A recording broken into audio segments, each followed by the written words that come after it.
إن الحمد لله نحمده ونستعينه ونستغفره ونعوذ بالله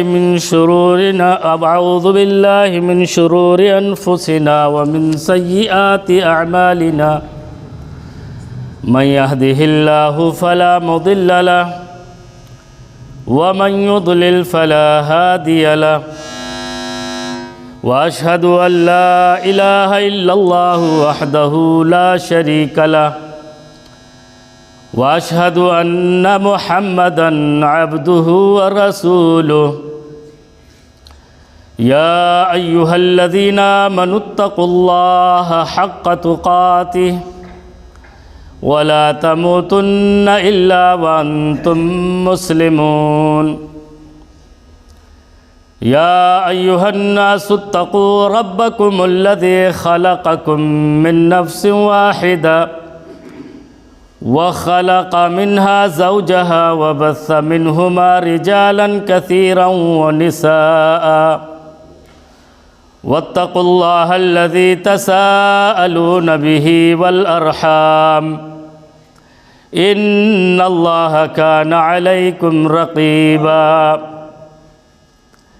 يا أيها الذين آمنوا اتقوا الله وقولوا قولا سديدا يصلح لكم أعمالكم ويغفر لكم ذنوبكم ومن يطع الله ورسوله فقد فاز فوزا عظيما أما بعد فإن خير الحديث كتاب الله وخير الهدي هدي محمد صلى الله عليه وسلم وشر الأمور محدثاتها وكل محدثة بدعة وكل بدعة ضلالة وكل ضلالة في النار فقد قال الله تبارك وتعالى في كلامه المجيد والفرقان الحميد أعوذ بالله من الشيطان الرجيم بسم الله الرحمن الرحيم ولقد بعثنا في كل أمة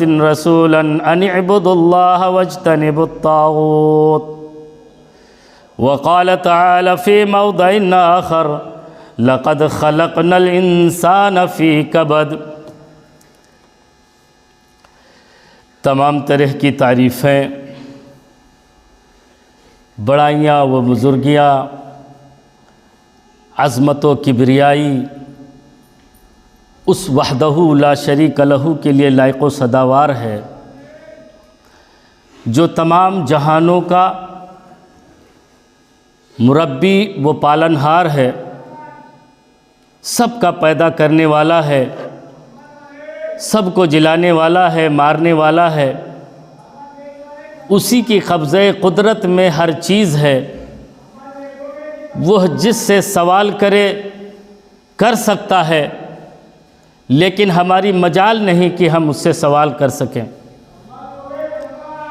درود ہو تمام انبیاء علیہم الصلاۃ والتسلیم پر، بالخصوص آخری نبی تاجدار مدینہ محمد عربی صلی اللہ علیہ وسلم پر، کہ جنہوں نے اللہ رب العالمین کے پیغام کو ہم تک بحسن و خوبی پہنچایا۔ اللہم صلی وسلم مبارک علیہ۔ حاضرین گرامی، محترم بزرگوں، نوجوان ساتھیوں، عزیز بچوں اور پردہ نشین میری اسلامی ماؤں اور بہنوں، آج کے اس خطبے میں میرا عنوان ہے کہ رنج و غم اور پریشانیوں کا علاج کتاب و سنت کی روشنی میں۔ یہ موضوع ہم نے اس لیے چنا کہ آج ہم دیکھتے ہیں کہ ہر انسان پریشان حال ہے، کوئی کسی دکھ میں، کوئی کسی پریشانی میں مبتلا ہے۔ اگر ہم اسپتال جاتے ہیں تو وہاں دیکھتے ہیں، ایسا محسوس ہوتا ہے کہ پوری دنیا اسپتال میں آ چکی ہے، سمٹ گئی ہے۔ وہیں اگر ہم عدالتوں کا رخ کرتے ہیں، کورٹ اور کچہری کی طرف ہم اگر جاتے ہیں تو ایسا محسوس ہوتا ہے کہ پوری دنیا یہاں آ کر کے سمٹ گئی ہے۔ اس قدر انسان رنج و الم، دکھوں اور پریشانیوں سے گھر چکا ہے۔ ہم غیر مسلموں کی بات نہیں کر رہے، یہ مسلمانوں کی بات ہے، کلمہ گو لوگوں کی باتیں ہیں۔ یہ پریشان حال ہیں، جبکہ آج سے 1400 سال پہلے قرآن مجید نے بڑے ہی احسن انداز میں بیان فرما دیا ہے کہ اگر تم قرآن کے فرامین پر عمل نہیں کرو گے، نبی اکرم صلی اللہ علیہ وسلم کے فرمودات کے مطابق زندگی نہیں گزارو گے تو تم ہمیشہ پریشان رہو گے۔ رنج و الم، دکھ اور پریشانیاں تمہیں آ کر کے گھیر لیں گی۔ کیا کبھی ہم نے اس کا محاسبہ کیا ہے؟ کیا کبھی ہم نے سوچا ہے، غور و فکر کی ہے کہ یہ جو مصیبتیں ہمارے اوپر آ رہی ہیں، یہ دکھوں سے ہم جو گھرے ہوئے ہیں، آخر اس کا نتیجہ کیا ہے؟ وجہ کیا ہے؟ جب تک ہم بیماری کے تہ تک نہیں پہنچیں گے تب تک بیماری کا علاج ہو سکتا ہے؟ نہیں ہو سکتا۔ پریشانی میں مبتلا ہوئے، مولانا صاحب کے پاس بھاگتے ہوئے پہنچ گئے، ذرا دکھ پہنچی فوراً کسی نہ کسی بابا کے پاس جا پہنچے، کسی نہ کسی ولی اللہ کے قبروں پر جا پہنچے کہ میرے اندر یہ پریشانی ہے، میں اس پریشانی سے گھرا ہوا ہوں۔ عالم صاحب کے پاس کوئی راستہ نہیں ہے سوائے تعویذ پہنانے کے۔ تعویذ پہنا دی، دم کر دیا، جو ان سے بن پایا کرا، لیکن اس کی بنیاد تو ابھی باقی ہے، اس کی اصل وجہ تو باقی ہے نا، جس سے بیماری آئی ہے۔ جب تک ہم اس بیماری کے تہ تک نہیں پہنچیں گے تب تک اس بیماری کا ازالہ نہیں ہو سکتا۔ نبی اکرم صلی اللہ علیہ وسلم نے فرمایا، اگر تم چین کی زندگی چاہتے ہو، اگر تم دکھوں اور پریشانیوں سے چھٹکارا پانا چاہتے ہو تو سب سے پہلا علاج یہ ہے کہ تم اپنے عقیدے کی اصلاح کرو۔ عقیدے کی اصلاح۔ انسانوں کے اندر زیادہ تر جو پریشانیاں، جو دکھ، جو تکلیف، جو رنج اور غم آتی ہے، یہ عقیدے کی بگاڑ کی وجہ سے آتی ہے۔ عقیدے کی بگاڑ، عقیدے کی خرابی۔ آج ہم نے مشکل کشا کسی اور کو بنا لیا، دستگیر کسی اور کو بنا رکھا ہے، حاجت روا کسی اور کو بنا رکھا ہے، غریب نواز کسی اور کو بنا رکھا ہے۔ یہ تمام چیزوں کا حق اگر کسی کو حاصل ہے تو صرف اور صرف اللہ رب العالمین کو ہے۔ اللہ رب العالمین کے در کو ہم نے چھوڑا اور مختلف دروں کو ہم نے اپنا لیا۔ اللہ کہتا ہے جو در اپناتا ہے مجھے چھوڑ کر کے تو ہم اس کو اسی کے حوالے کر دیتے ہیں۔ بیماری کس وجہ سے آئی ہے؟ ہمارے عقیدے کی خرابی کی وجہ سے آئی ہے، اور عقیدے کی اصلاح نہ کر کے ہم تعویذوں کے پیچھے بھاگ رہے ہوتے ہیں، مولانا کے پاس بھاگ رہے ہیں۔ میرے بھائیوں، جب تک ہم عقیدہ درست نہیں کریں گے تب تک ہمیں پریشانیاں نہیں چھوڑنے والی، کیونکہ یہ عقیدہ اسلام کی بنیاد ہے اور ملت اسلامیہ کی اساس اسی پر قائم ہے۔ انسان کے قول اور عمل اس وقت تک قابل قبول نہیں ہوں گے بارگاہ الہی میں جب تک اس کا عقیدہ درست نہیں ہوگا۔ وہ اپنے اندر سدھار جب تک نہیں لے آئے گا، جب تک اللہ رب العالمین کو اپنا داتا نہ سمجھے گا، جب تک اللہ رب العالمین کو اپنا مشکل کشا نہ سمجھے گا، جب تک اللہ رب العالمین کو اپنا دستگیر نہ سمجھے گا، جب تک اللہ رب العالمین کو اپنا غریب نواز نہ سمجھے گا، تب تک اس کا عقیدہ درست نہیں ہو سکتا۔ ان تمام چیزوں کا حق اگر کسی ذات کو حاصل ہے تو اللہ رب العالمین کو ہے۔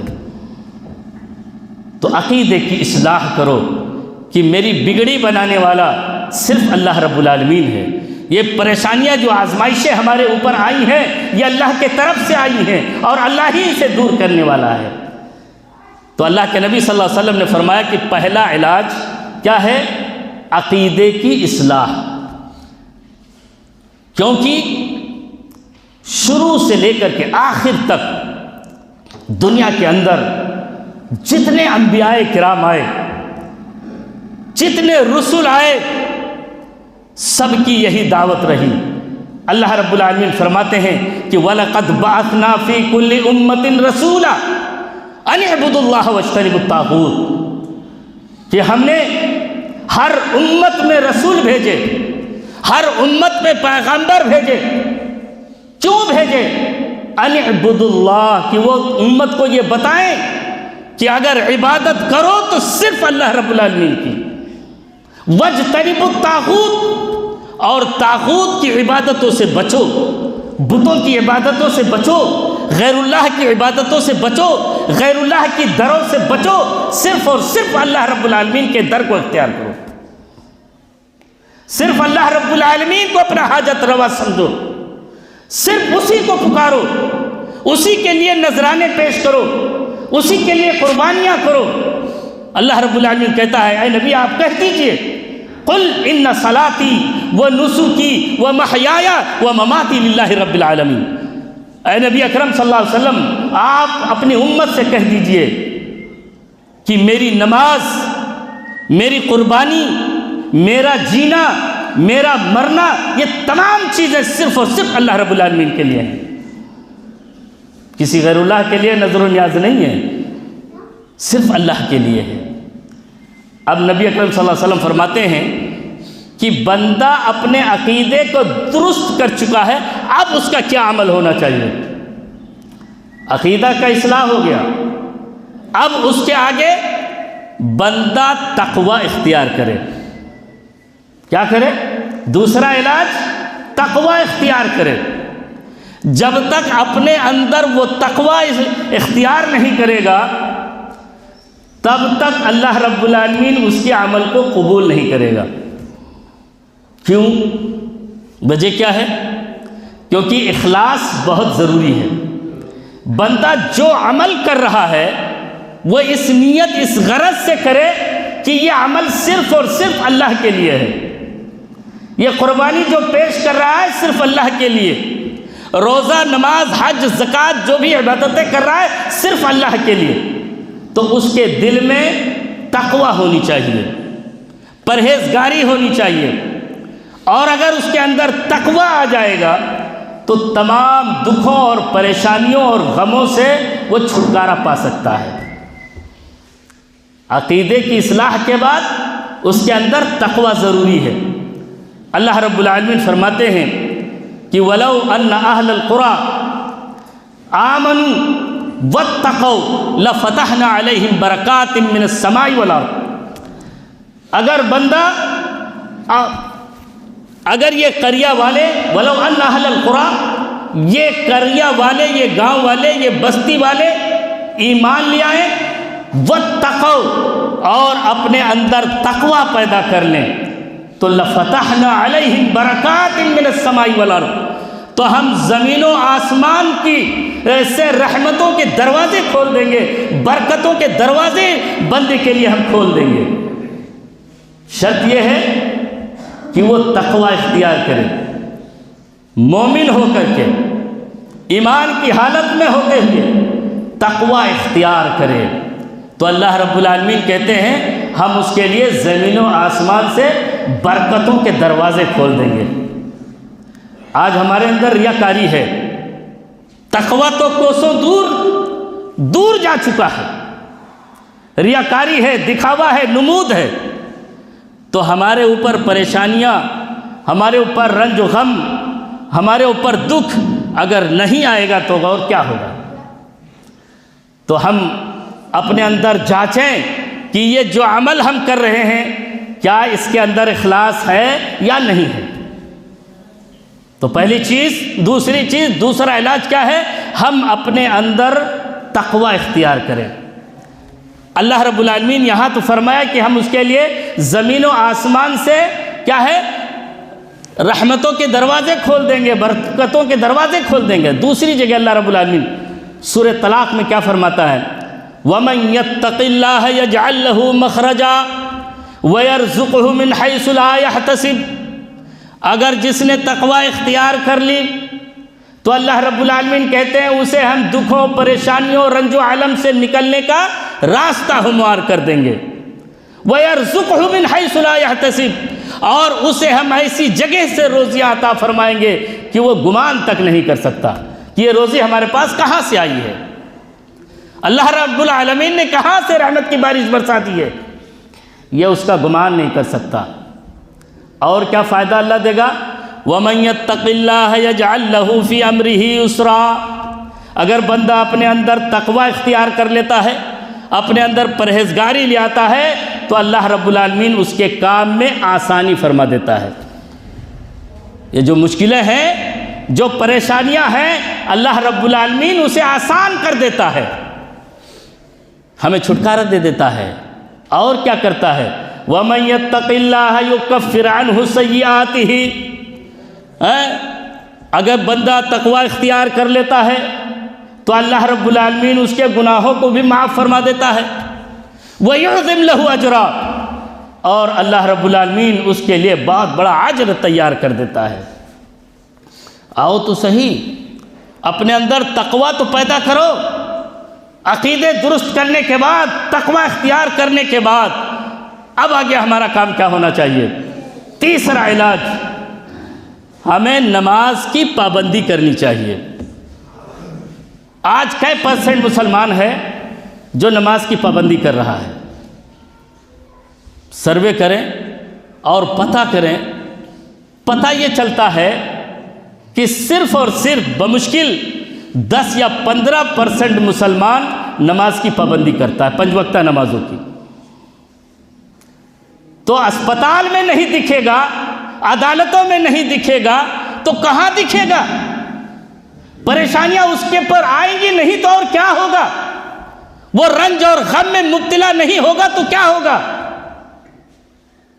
میرے بھائیوں، اپنے اندر تقوی اختیار کرو، تقوی پیدا کرو، نماز کی پابندی کرو، کیونکہ اللہ کے نبی صلی اللہ علیہ وسلم نے فرمایا الصلاۃ قرۃ عینی، نماز میری آنکھوں کی ٹھنڈک ہے۔ کیا ہے؟ آنکھوں کی ٹھنڈک ہے۔ یہ نماز دلوں کو سکون پہنچاتی ہے، یہ نماز دلوں کو چین اور قرار دیتی ہے۔ اللہ کے رسول صلی اللہ علیہ وسلم فرماتے ہیں کہ ارحنا بہا یا بلال، اے بلال تم مجھے نماز کے ذریعے سے راحت پہنچاؤ۔ آپ صلی اللہ علیہ وسلم جب غمزدہ ہوتے، آپ صلی اللہ علیہ وسلم جب پریشانی کی حالت میں آ جاتے تو آپ صلی اللہ علیہ وسلم مسجد کا رخ کیا کرتے تھے، مسجد کا رخ کیا کرتے تھے۔ آج کتنا مسلمان ہے جو پریشانی کی حالت میں مسجد میں بھاگتا ہے، مسجد چھوڑ کر کے بابا کے دروازے بھاگتا ہے، مسجد چھوڑ کر کے مولانا کے پاس بھاگتا ہے، مسجد چھوڑ کر کے جھاڑ پھونک کرنے والوں کے پاس کے پیچھے بھاگتا ہے۔ کیا کبھی ہم نے اس پہ غور و فکر کی؟ یہ بنیادی وجہ ہے کہ ہم نے اللہ کے در کو چھوڑ دیا ہے، مسجدوں کو ہم نے خالی کر دیا ہے۔ اسی وجہ سے آج ہمارے اوپر پریشانیاں آ رہی ہیں، آج ہمارے اوپر دکھ اور رنج اور غم طاری ہے۔ اللہ ہمیں سکون نہیں دیتا ہے، پیسوں کی جو ہے بھرمار ہے، بے شمار پیسے ہیں، لیکن پیسوں سے چین اور سکون نہیں خریدا جا سکتا۔ پیسوں سے یہ چین اور سکون نہیں خریدے جا سکتے۔ اگر چین اور سکون چاہتے ہو تو رب کائنات کے گھر کو آباد کرو، یہ اللہ کے گھر کو آباد کرو، اپنے عقیدے کو درست کرو، تب جا کر کے اللہ رب العالمین تمہیں چین اور سکون عطا فرمائے گا، اور اگر اس کے قریب نہ آئے تو پھر اپنا انجام خود سمجھیے۔ اللہ کے نبی صلی اللہ علیہ وسلم چوتھا علاج بتاتے ہیں۔ نماز قائم ہو گئی، ابھی بھی کچھ چیزیں ایسی ہیں جس کی وجہ سے ہمیں پریشانی آ سکتی ہے۔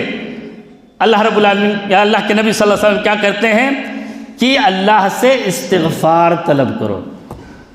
کیا کرو؟ کثرت کے ساتھ استغفار طلب کرو۔ گناہ ہو گیا ہے، انسان ہے، انسان کی فطری عادت ہے کہ غلطیاں کرے گا۔ انسان اگر غلطی نہ کرے تو وہ فرشتہ ہو جائے گا، لیکن انسان کی صفت فرشتہ ہونا نہیں ہے۔ انسان کی صفت ہے غلطیاں کرنا، بھول ہونا، یہ انسان کی صفت ہے۔ اللہ کے نبی صلی اللہ علیہ وسلم نے فرمایا کہ کثرت کے ساتھ استغفار طلب کرو۔ غلطی ہو گئی ہے، اپنے غلطی کا اعتراف کرو اللہ کے سامنے، غلطی کو اللہ کے سامنے رکھو کہ الہ العالمین تو نے مجھے انسان بنایا ہے، اور انسان کی فطرت ہے کہ انسان غلطی کرے گا۔ رب العالمین تو معاف کرنے والا ہے، تو ہمارا رب ہے، تو ہمارا معبود ہے، غلطی مجھ سے ہوئی ہے، معاف کرنے والا تو ہے، مجھے معاف فرما دے۔ وہ رب جلجلال کعبہ کی قسم، جب بندہ اللہ کے سامنے اپنی غلطیوں کا اعتراف کرتا ہے، اپنے ہاتھوں کو بلند کرتا ہے، اللہ رب العالمین کہتے ہیں کہ اس کے خالی ہاتھ کو لوٹاتے مجھے شرم آتی ہے۔ اللہ رب العالمین بندے کو خالی ہاتھ نہیں لوٹاتا، بس شرط یہ ہے کہ بندہ اللہ رب العالمین سے اپنے گناہوں کا اعتراف کرے، توبہ و استغفار کرے۔ اللہ رب العالمین فرماتے ہیں ان استغفروا ربکم ثم توبوا الیہ یمتعکم متاعا حسنا الی اجل مسمی۔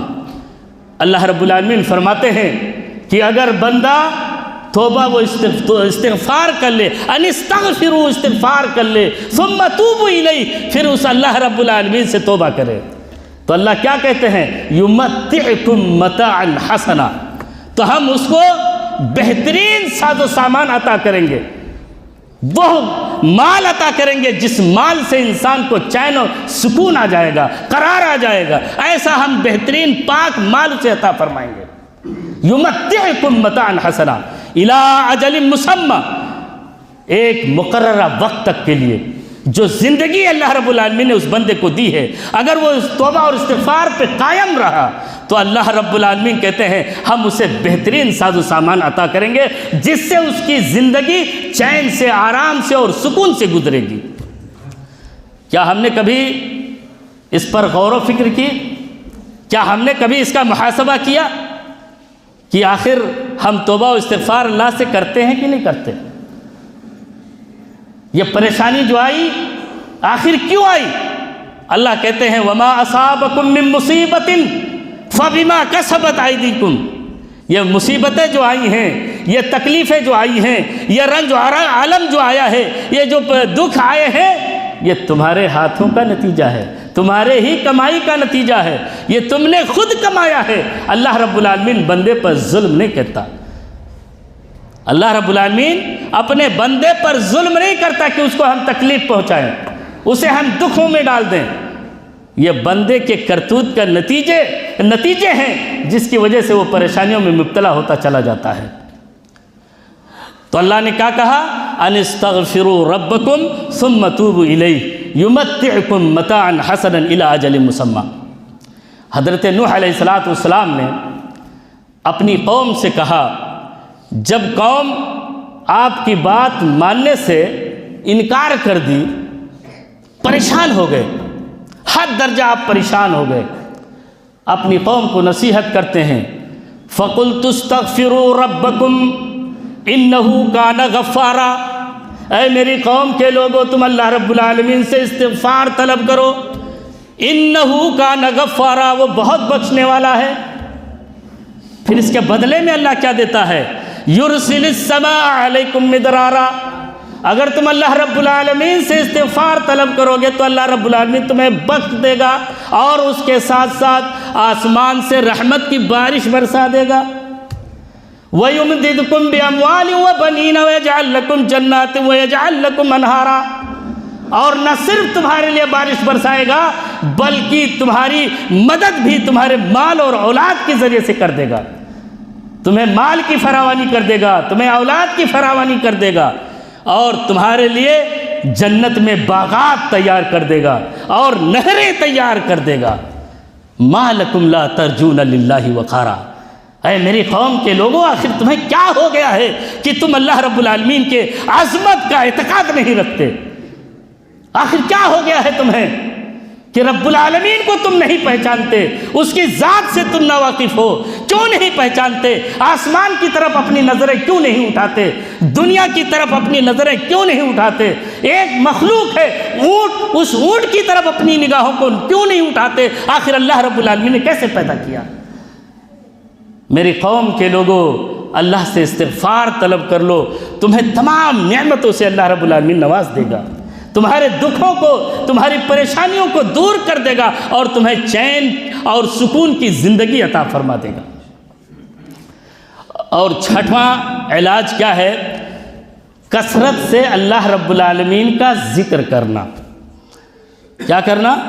اللہ کا ذکر کرنا، اپنی زبان کو اللہ کے ذکر سے تر و تازہ رکھنا، کیونکہ یہی چیز ہے جو دلوں کو سکون پہنچاتی ہے۔ الا بذکر اللہ تطمئن القلوب، اللہ کے ذکر سے ہی دلوں کو چین اور سکون نصیب ہوتا ہے۔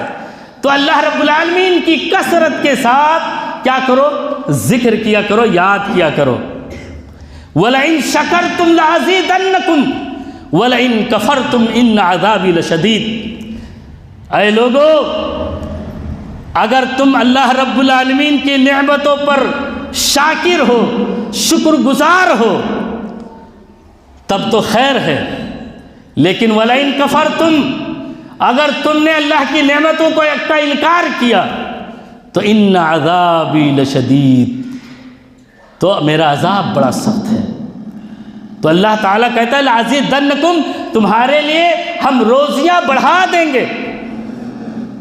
اگر شکر گزاری کرو گے تو فائدہ یہ ہوگا کہ تمہاری روزیوں میں اللہ رب العالمین اضافہ فرما دے گا، اور اگر کفر کرو گے، انکار کرو گے، تو یاد رکھو کہ اللہ رب العالمین کا عذاب بڑا سخت ہے۔ یہ 7 علاج تھے اللہ کے رسول صلی اللہ علیہ وسلم کے، جسے میں نے ضروری سمجھا کہ یہ ہم آپ تک پہنچائیں، کیونکہ یہ بنیادی وجہ ہے غم کو دور کرنے کا، مصیبتوں سے دور ہو جانے کا، یہ بنیادی وجہ ہے۔ انسان جب ڈاکٹر کے پاس جاتا ہے تو ڈاکٹر کیوں جانچ پہ جانچ کیوں کرواتا ہے؟ وہ اس لیے کرواتا ہے کہ بیماری کے جڑ تک پہنچا جائے، بیماری کی جڑ تک پہنچا جائے۔ جب جڑ تک پہنچ جائے گا تب وہ دوا دے گا جس سے اس کو شفا مل جائے گی، لیکن اگر جڑ تک نہ پہنچے، یوں ہی علاج دیتا رہا، تو انسان بیماری سے شفا نہیں پا سکتا۔ تو یہ جڑ ہے، جتنی چیزیں بتائی گئی ہیں، عقیدے کا اصلاح، اپنے اندر تقوی پیدا کرو، نماز کی پابندی کرو، توبہ و استغفار کرو، اور کیا نام ہے، اللہ کا ذکر کرو، کثرت کے ساتھ اللہ کا ذکر کرو۔ اور کئی چیزیں ہیں، عمل صالح ہے کہ نیک عمل کرو، گناہوں سے بچو، کیونکہ یہ گناہ جانتے ہیں، گناہوں کی وجہ سے ہی ہمارے اوپر دکھ اور پریشانیاں اور مصیبتیں آتی ہیں۔ اور اگر اس سے توبہ بندہ کر لیتا ہے تو اللہ رب العالمین اس کے دکھ کو دور کر دیتا ہے۔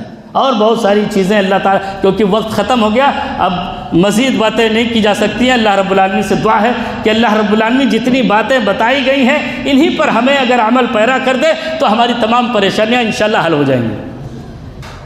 تو ہم اور آپ انشاءاللہ اس پر عمل کریں گے نا؟ کہیے انشاءاللہ۔ اللہ رب العالمین ہم سب کو کہنے سے زیادہ اس پر عمل کرنے کی توفیق عطا فرمائے۔ اللہ رب العالمین ہمارے عقیدے کو درست کر دے، رب العالمین ہمارے اندر تقوی پیدا کر دے، رب العالمین ہمیں نماز کا پابندی بنا دے، رب العالمین ہمیں توبہ و استغفار کرنے کی توفیق عطا فرما دے، رب العالمین ہمیں تیرا ذکر کرنے کی توفیق عطا فرما دے، رب العالمین ہمیں عمل صالح کرنے کی توفیق عطا فرما دے۔ وأقول قولي هذا واستغفروه إنه هو الغفور الرحيم۔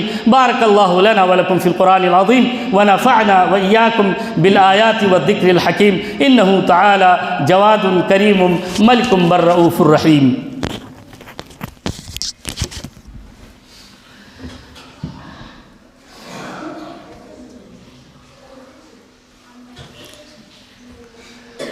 الحمد لله كفى وسلام على عباده الذين اصطفى، أما بعد أعوذ بالله من الشيطان الرجيم، بسم الله الرحمن الرحيم، إن الله وملائكته يصلون على النبي يا أيها الذين آمنوا صلوا عليه وسلموا تسليما، اللهم صل على محمد وعلى آل محمد كما صليت على إبراهيم وعلى آل إبراهيم إنك حميد مجيد، اللهم بارك على محمد وعلى آل محمد كما باركت على إبراهيم وعلى آل إبراهيم إنك حميد مجيد، إن الله يأمر بالعدل والإحسان وإيتاء ذي القربى وينهى عن الفحشاء والمنكر والبغي يعظكم لعلكم تذكرون، فاذكروا الله يذكركم وادعوه يستجب لكم ولذكر الله أكبر والله يعلم ما تصنعون۔ أقم الصلاة۔